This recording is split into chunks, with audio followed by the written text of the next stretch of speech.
Lorsque tu travailles en équipe, il est très important que ton équipe prenne le temps de bien définir le sujet du travail avant de débuter la recherche documentaire. Cette étape permet de sauver beaucoup de temps au moment de trouver des sources pertinentes à la réalisation de ton travail. Plusieurs étapes sont requises pour choisir un sujet en équipe. Examinons-les. La première étape que les membres de l'équipe doivent faire est de s'interroger sur le produit final attendu par l'enseignant. Par exemple, un rapport d'enquête sur la consommation de fast-food par les élèves de troisième ou quatrième secondaire. Ou bien un texte descriptif sur l'apport des distributrices de la cafétéria de l'école sur la santé des élèves. Lors de leur échange, l'équipe devra tenir compte des consignes de l'enseignant. Ce dernier peut, par exemple, imposer un thème, un contexte précis ou l'utilisation d'une technique ou d'un outil particulier.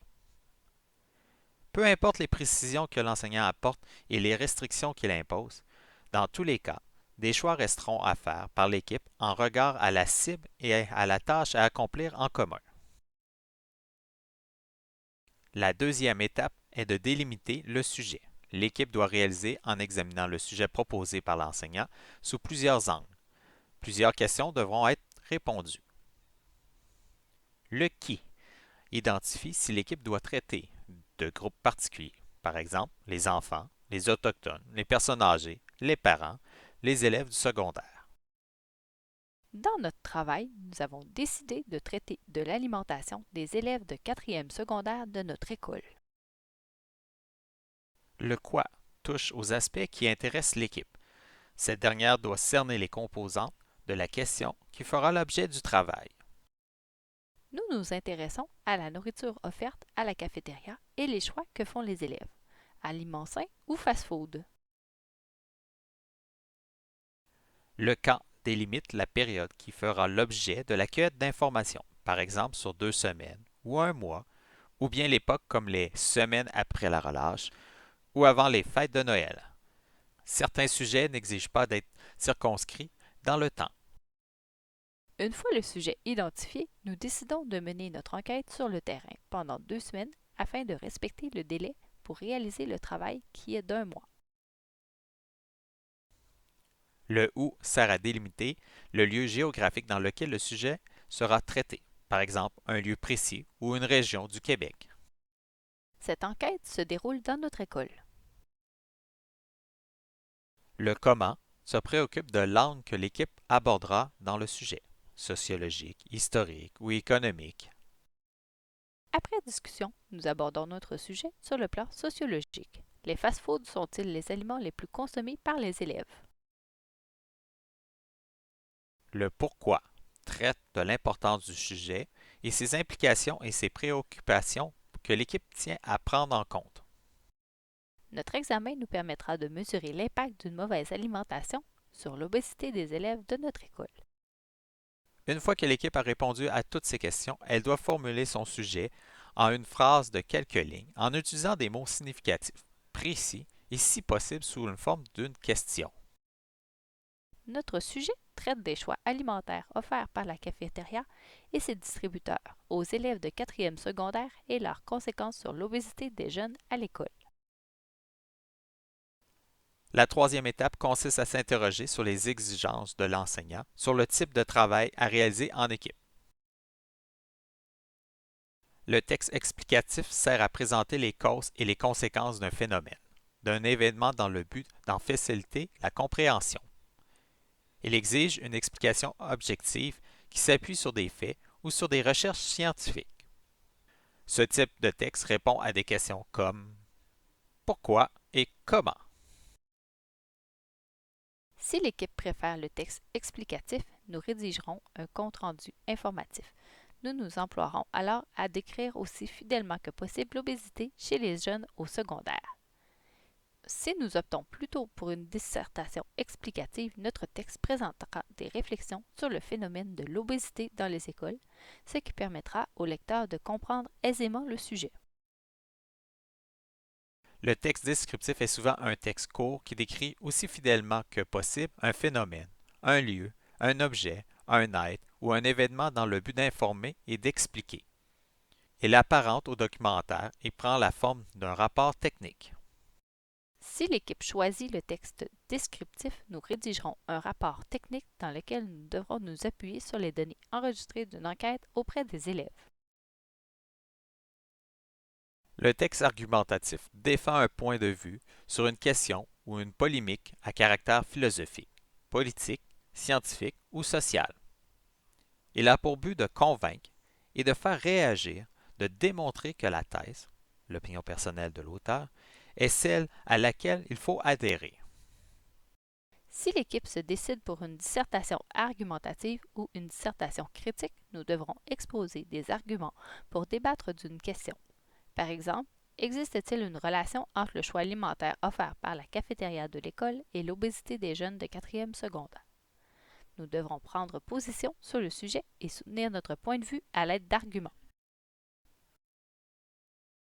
Le texte narratif raconte une histoire réelle ou fictive. Il décrit une succession de faits qui s'enchaînent et présente un ou des personnages qui évoluent dans un temps donné et un lieu donné.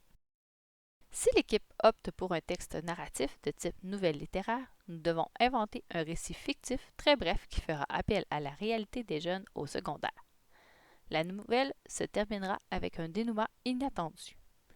Comme c'est un court récit, notre personnage sera un élève de quatrième secondaire qui vivra une expérience alimentaire à l'école. Étant donné que l'enseignant a laissé le choix du type de travail à réaliser en équipe, nous nous décidons par un compte-rendu descriptif afin de rapporter les données collectées au cours d'une enquête auprès des élèves de quatrième secondaire de notre école. La quatrième étape amène l'équipe à faire le point sur des apports de chacun en fonction du sujet du travail. Chaque membre de l'équipe doit mentionner toutes les informations qu'il juge utiles et nécessaires en regard à la réalisation du travail une fois que le thème est établi. Tout d'abord, chaque membre doit exprimer ses compétences particulières relatives au travail à réaliser. Jacques trouve des liens entre le travail à effectuer et d'autres travaux réalisés antérieurement. Alice et Michel expriment leurs préoccupations et leurs intérêts, l'obésité et la nutrition. Elisabeth s'intéresse à manger bio. Paul veut regarder les menus de la cafétéria. Quant à moi, j'adore animer les rencontres. Puis chaque membre fait valoir sa compétence sur les moyens pour réaliser le travail. Jacques sait comment faire des entrevues. Elisabeth a déjà mis en ligne des sondages. Michel se propose de faire des résumés ou bien des cartes conceptuelles. Paul veut rédiger le brouillon. Alice veut se consacrer à la recherche des sources. Quant à moi, j'aime annoter les textes et faire des fiches documentaires. Chaque membre indique son degré de motivation à l'égard de la cible. Il arrive que le sujet intéresse moins certains membres de l'équipe. Il faudra en tenir compte lors de la répartition des tâches. Alice se demande si l'équipe a fait le tour du sujet. Elisabeth et Michel sont partants. Paul semble pensant. Jacques laisse les autres choisir pour lui. Quant à moi, je cherche le consensus et je m'inquiète quant au manque d'intérêt de Paul et Jacques. Chaque membre doit être attentif à l'expérience des autres afin de pouvoir dégager ce qui pourra aider ou nuire à la bonne marche des activités de l'équipe. Plusieurs tâches n'ont pas été déterminées par les membres de l'équipe. Nous devons en discuter. Il faudra faire des rappels pour que Paul respecte les échéanciers. Alice, secrétaire de la réunion, est absente. Elisabeth est partante pour réviser notre travail. Quant à moi, j'accepte de faire la mise en forme du travail. Ces premiers échanges, en plus de permettre à chaque personne d'être sensible aux forces et aux faiblesses inhérentes du groupe, favorisent un bon contact entre les membres et réduiront la confusion et l'embarras que certains peuvent vivre à l'égard des autres. Je vois qu'Elisabeth et Paul se demandent comment les autres les perçoivent. Quant à Michel et Alice, ils semblent se questionner sur le jugement des autres. À la cinquième étape, il est temps que l'équipe détermine le sujet et réponde au quoi. Pour y répondre, chaque membre de l'équipe doit se préparer avant la rencontre. Il doit consulter le matériel pédagogique lié au travail scolaire à réaliser. Par exemple, le recueil de textes, les notes de cours, le plan de cours ou d'autres documents proposés par l'enseignant, ainsi que les bibliographies contenues dans ces documents. Lors de la rencontre, nous échangeons sur les exigences de notre enseignant, à savoir que le travail doit réunir un maximum de 4 personnes et non 6 comme dans notre équipe. Paul et Alice rassurent l'équipe. Ils ont fait des demandes et ils ne voient aucun inconvénient à rejoindre une autre équipe dont le sujet les intéresse également. Il faut donc nous réorganiser et répartir le travail en 4. Malgré ce changement, l'équipe prend le temps de faire un retour sur ce que chacun connaît du sujet. C'est le temps d'avoir une discussion plus ou moins structurée sur l'orientation possible du travail ou le choix du thème. Deux techniques sont en général utilisées par les équipes. Le remue-ménage permet de produire un grand nombre d'idées sur le thème donné dans des courts laps de temps. Si l'équipe opte pour utiliser cette technique, elle doit suivre certaines règles qui ne sont pas toujours faciles à respecter dans le feu de l'action. Mais tout est une question d'animation. Pour en savoir plus, consulte la vidéo qui te présente ce qui est un brainstorming, l'expression anglaise de remue-ménage. D'autres équipes utiliseront une démarche plus structurée. Chaque membre présente au groupe au moins une suggestion au regard du choix du thème. Il explique en ses propres mots l'intérêt et la pertinence de chaque thème qu'il propose par rapport aux objectifs du travail et aux consignes données par le professeur. Ensuite, il répond aux questions des autres membres de l'équipe concernant le thème proposé. Lorsque toutes les suggestions ont été présentées, chaque membre de l'équipe donne son opinion concernant les suggestions émises, à savoir ce que chaque thème veut dire pour lui, l'intérêt qu'il porte à l'étude de ces thèmes et à la pertinence de ces thèmes par rapport aux objectifs du travail et aux consignes liées à ce travail. Par la suite, chaque membre exprime son opinion concernant l'ensemble des suggestions émises, à savoir le ou les thèmes qui devraient être retenus par l'équipe. Lorsque tous les membres de l'équipe se sont exprimés sur tous les thèmes proposés, chaque membre est invité à s'arrêter son choix sur un seul thème lors d'un vote général. Si à la suite de cette opération, l'équipe se trouve avec deux ou plusieurs thèmes qui sont retenus, l'attention des membres de l'équipe, ces derniers devront pousser plus à fond leur réflexion. En voici la démarche. Tout d'abord, les membres doivent faire une ébauche des étapes qu'implique la réalisation du travail portant sur chaque thème. Le thème 1, sur l'état de la situation de la nutrition dans les écoles au secondaire, exige la recherche des sources pour documenter le sujet. Tandis que le thème 2, sur comment les élèves voient les choix alimentaires offerts par l'école, exige de faire des entrevues et d'analyser leurs propos.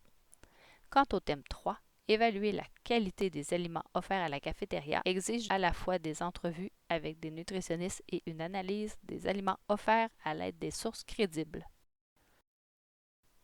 Puis les membres estiment les ressources que possèdent actuellement les membres de l'équipe au regard de l'étude de chaque thème. Michel se sent prêt à faire une enquête auprès des élèves. Elisabeth se sent partante pour faire une recherche documentaire sur la nutrition. Enfin, Julie trouve que l'analyse des aliments serait très intéressante, mais elle ne connaît pas la manière d'établir la qualité des aliments offerts à la cafétéria. Ensuite, les membres dressent la liste des ressources disponibles, les ressources manquantes, des avantages, des difficultés et des efforts à déployer en regard de l'étude de chaque thème. Selon Michel, faire une enquête auprès des élèves est plus dans les compétences de l'équipe puisque les membres en ont déjà réalisé une dans un travail précédent. Et puis, trouver des élèves, c'est facile, il y en a plein l'école. Elisabeth se sent partante pour faire une recherche documentaire sur la nutrition, mais c'est bien que Michel est plutôt réticent sur ce type de travail qui lui exige beaucoup plus de temps que les autres.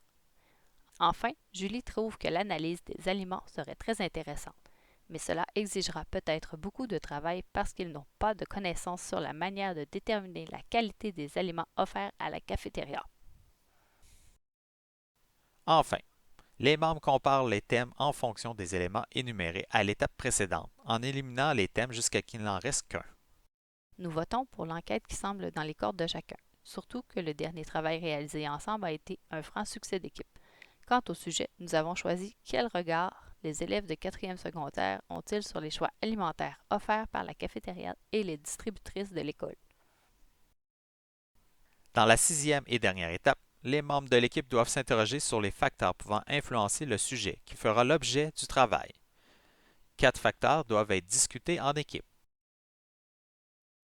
Les membres de l'équipe doivent faire le point sur leurs connaissances préalables, notamment ce qu'ils savent du sujet et leur intérêt par rapport au sujet traité. Puis l'équipe examine la pertinence du sujet en se questionnant si le sujet répond aux questions soulevées par le cours et aux consignes données par l'enseignant. De même, elle vérifie si leur sujet traite d'un aspect secondaire. Enfin, elle assure que tous les membres ont la meilleure compréhension de la question qui est posée. Ensuite, les membres de l'équipe vérifient le temps qui est alloué pour réaliser le travail. Ils s'interrogent à savoir si le sujet est assez restreint pour pouvoir faire le tour de la littérature en regard au temps alloué. De même, ils examinent s'ils ont établi un calendrier de travail. Enfin, l'équipe examine si la documentation est facilement accessible sur Internet ou en bibliothèque. Les membres concernent également si le sujet a besoin de personnes ressources dont le témoignage serait utile. Pendant cette démarche, il est nécessaire de nommer un membre de l'équipe responsable de la prise de notes des échanges à l'aide d'un document partagé comme Google Doc. Si à la suite de cette démarche, le sujet est déterminé, l'équipe passe à la prochaine étape, établir les tâches à réaliser. Cette étape fait l'objet d'un autre outil d'aide proposé par SamiPro.